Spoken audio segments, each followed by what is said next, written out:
Hej! I det här avsnittet slipar vi hela botten och förbereder för målning. Vi lyfter båten och tar ur rodret och byter roderlager.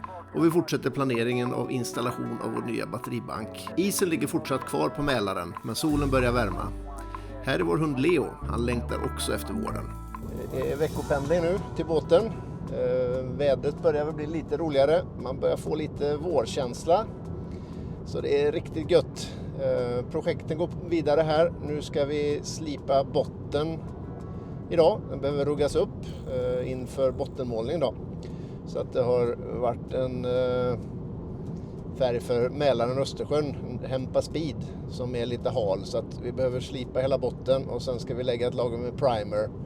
Och sen ska vi måla med vår riktiga färg då. Så att vi börjar det arbetet idag, så hoppas vi att det är klart här. Att det inte tar allt för lång tid då. Det har alltid känts så bra med en 36-fotare så här på våren när man ser andra slita med sina större båtar. Men nu sitter vi här själva. Ja, det får det vara värt. Tanken är att lägga på Hempel Olympic som ska räcka upp till 36 månader innan man behöver måla om. Så att förhoppningsvis är det ett tag kvar tills vi ska ta upp den igen.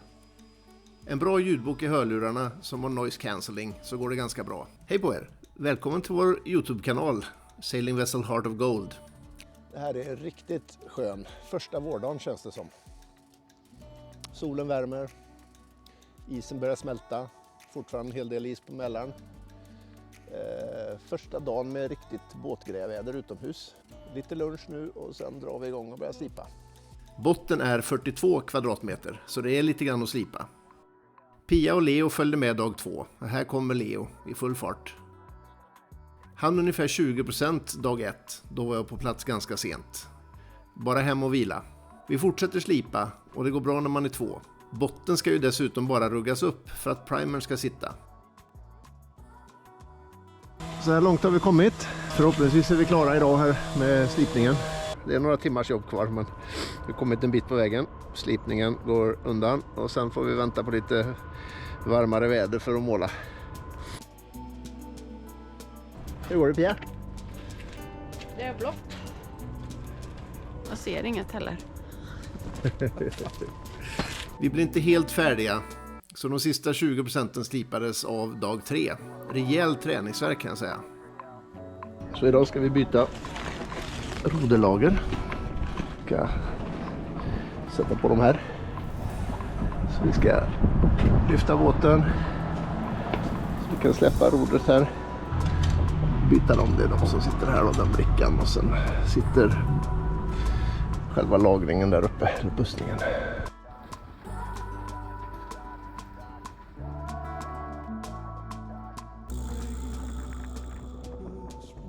Starka sidvindar gjorde att lyftet onödigt spännande. Till slut fick vi ut rodret och kunde sätta dit de nya delarna och passa in rodret igen.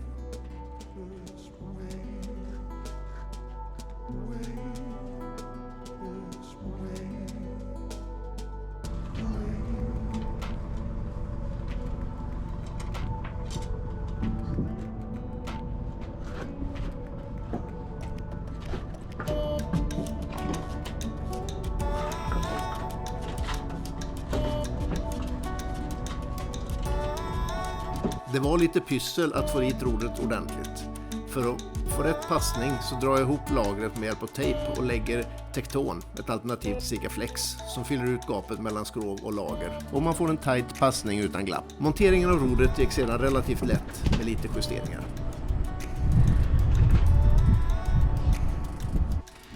Så. Nu ska vi se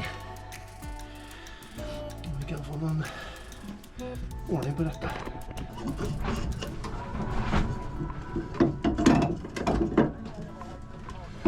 Har du? Mycket snett.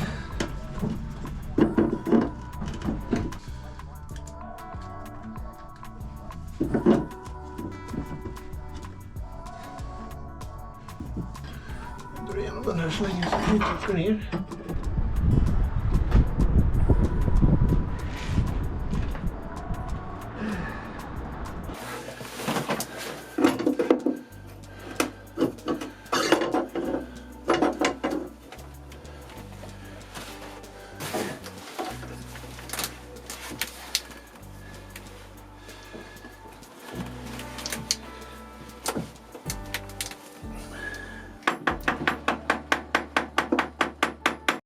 Sådär. Nu har vi fått dit armen till autopiloten. Det är den som håller upp rodret nu då. Och sen ska vi ha dit kvadranten också. Sådär. Då är det monterat och klart. Kvadrant och arm för autopilot på plats. Så, nu har vi monterat rodret igen och lagt i täckningsmassa då, runt bussningen på utsidan, eller runt lagret. Så att nu ska vi bara kolla när det har härdat så att inte rodret sitter fast. Men det här känns ju riktigt bra. Så att, ja, operationen har lyckats och patienten överlevde. Får man väl sammanfatta det här med då. Så det känns riktigt bra. Då är ett av de större projekten avklarat. Rodret är på plats och vi har inget glapp i roderlagret längre. Fantastiskt härligt. Vi får ge oss upp på däck lite grann. Det blåser lite idag och det är ett himla väsen från masten här. 2 fall som står och slår. Det är så här. Och lyssna noga nu. Det här var något av det första jag lärde mig när jag började segla. En rigg ska alltid vara tyst. Oavsett om båten ligger på land eller i en hamn eller så vidare. Man ser till att fallen inte slår mot masten. Det finns lite olika sätt att göra det på. Man kan vira fallen runt vanten eller man kan spänna ut fallen med små tampar eller gummikords. Men den ska vara tyst. Det finns ingen ursäkt. Man börjar bli som surgubben Ove lite grann så här, men det får man väl ta då. Så är det. Men vi får upp och fixa detta helt enkelt. Vi släpper på, jag tror det är den och den som står och slår, skulle jag tro. Så får vi dra om dem helt enkelt. Jag provade med gummikord förut men det funkar inte. Jo. Nu har jag släppt lite på de här då.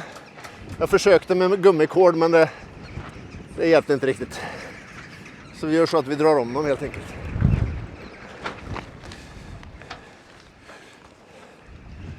Fin utsikt. Isen har släppt på Mälaren. Det blåser ordentligt. Då tar vi den här. Och så tar vi den här. Och så drar vi den runt yttre vantet ett varv. Och sen tillbaks. Och så tar vi den här. Och förhoppningsvis så får man en jävla massa tittare på den här kanalen nu då. Så att man slipper det här oväsendet i sommar här.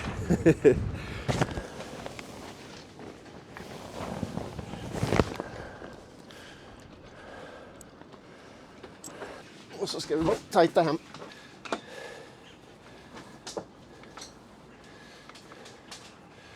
Så. Tystnad. Så jäkla härligt va? Och som skillnad. Pannlampa på. Så. Kikar vi här inne. Här finns det några ventiler. Dels är det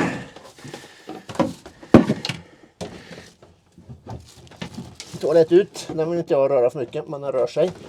Sen har vi in där. Den ventilen ser ut att funka fint. Så det gäller ju att motionera de här ordentligt så att de stänger och man vet att det funkar. Och så brukar jag kolla slangarna också då. Samtidigt. Så har vi en här. Där har vi en till. Det är inloppet till motorn. Och den funkar fint. Det är alltid spännande att sätta sig in i hur elsystemet är uppbyggt på en båt. Lite enklare när det är gjort på ett varv och kablarna är uppmärkta. Försöker klura ut hur jag ska koppla in laddaren som kommer att ladda litiumbatterierna med ström från generator och landström.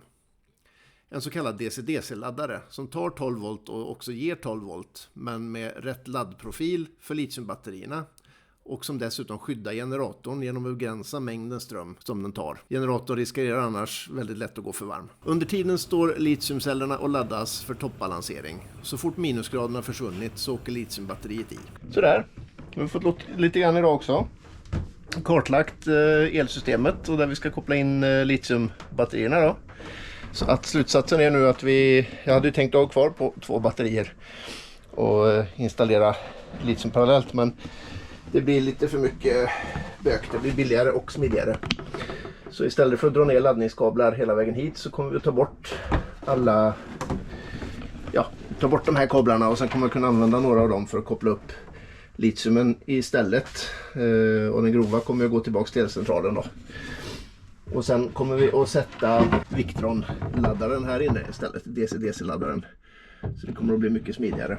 Och sen kommer vi koppla ihop här nere istället. Så att det här är paketet som går till motorn. Så vi har laddning här.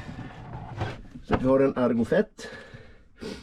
Och det är motorn som laddar den. Och sen har vi ju en batteriladdare. En gammal Kentaur. Och den är ju separerad av 3 utgångar också då. Så att det kommer en laddning från Argofetten och motorn och en från batteriladdaren. En som går dit och en som idag går till huvudbanken då. Så att vi kommer att ta bort laddarna här. Bara ladda mot startbatteriet. Och sen kommer vi att sätta här då DC-DC-laddaren emellan. Så att den kommer att sitta på här och ladda. Så det blir jättesmidigt. Det var kanske lite nördigt, men det är i alla fall vad vi har kommit fram till idag då. Plus att vi har gått igenom alla genomföringar. Vi har också kollat axeltätningen då, det är en Blackjack. Så jag ska nog beställa en ny där och se om vi ska byta den sen. Yes, over and out. Tack så mycket för att ni tittar. Vi kämpar på och längtar till våren och sommaren.